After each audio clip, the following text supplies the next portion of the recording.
ఇక్కడ ఉన్నటువంటి గిరిజన స్థానిక ప్రజలు 11 రోజులుగా రిలే నిరాహార దీక్ష చేస్తూ ఉంటే ఇవాళ ప్రభుత్వం ఇక్కడ ఉన్నటువంటి పిఓ గారు కేటీపీఎస్ యాజమాన్యం పట్టించుకోకుండా ఇవాళ వరకు చిన్నచూపు చూస్తూ ఉన్నది.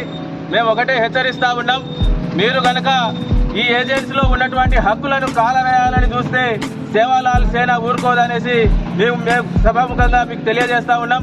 ఎందుకంటే వీసా చట్టం అదేవిధంగా 1/70 యాక్ట్ చట్టాల ప్రకారం ఇవాళ స్థానిక గిరిజనులకే ఉద్యోగ అవకాశాలు అయితే ఏంటి ఏమున్నా సరే వాళ్ళ స్థానికులకే ఇవ్వాలనేసి ఇవాళ చట్టాల్లో పొందుపరిచి ఉన్నా కూడా ఇవాళ కోర్టు ఆర్డర్ స్పష్టంగా ఇవాళ ముగ్గురికి ఇచ్చిన తర్వాత ఎంతమంది అయితే ఉన్నారో 39 మందిని ఇవాళ ఐటీడీఏ పిఓ గారు సెలెక్ట్ చేసి వారిని ఇంతవరకు కూడా ఆర్డర్ కాపీ ఇవ్వకపోవడం ఉన్నది.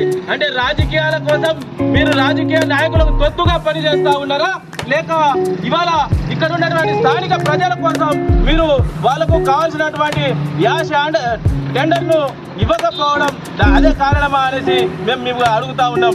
ఎందుకంటే ఇవాళ వరకు ఇవ్వకపోవడం వల్ల ఇక్కడ ఉన్నటువంటి కాలుష్యం పెరుగుతా ఉన్నది. ఈ కాలుష్యం వల్ల ఇక్కడ ఉన్నటువంటి స్థానిక గిరిజనులు వీళ్ళు ఎవరైతే ఉన్నారో ఇవాళ ధర్నా చేస్తా ఉన్నారో వాళ్ళకు రోగాల బారిన పడి వాళ్ళు చాలా ఇబ్బందులకు గురవుతా ఉంటే వాళ్ళకు ప్రభుత్వం కల్పించినటువంటి యాష్ టెండర్లు ఇవాళ వరకు ఇవ్వకపోవడం మీరు దేనికి ఉదాహరణగా చూపిస్తా ఉన్నారో మాకైతే అర్థం కావట్లేదు. కానీ ఇవాళ మీరు చేసేటువంటి పని ఇవాళ ఐటీడీఏ ఇక్కడ ఉన్నటువంటి గిరిజన ప్రజలు నష్టపోతా ఉన్నారు. కాబట్టి ఐటీడీఏ పిఓ గారు తక్షణమే స్పందించాల్సినటువంటి విషయం ఇది.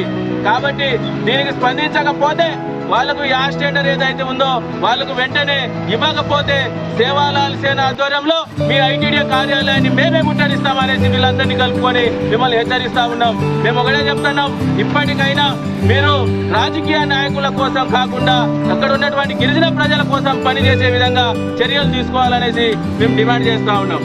జై సేవాలాల్, జై సేవాలాల్ సేన.